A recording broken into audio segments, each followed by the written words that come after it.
a nossa oração. Mais uma. Estou muito feliz por ser meu terceiro dia de aula e estou feliz porque não choveu.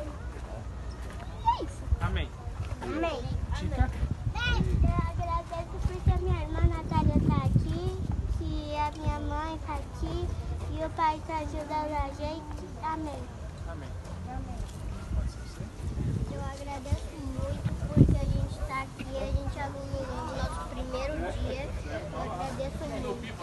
Ó, aqui, deixa eu explicar uma coisa rapidinho. Não é aula, tá? É escoteiro, é escotismo, tá bom? E não é aula.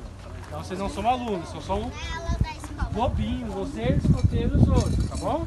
É diferente de escola, tá bom?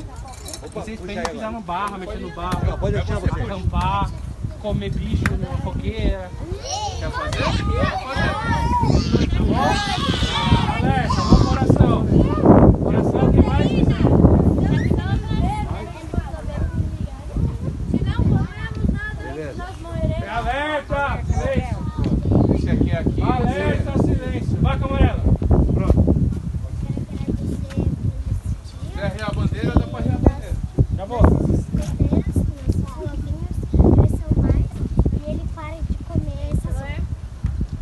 Amém. Show. Alerta. Amém. Mais lobinho? Giovana? Eu.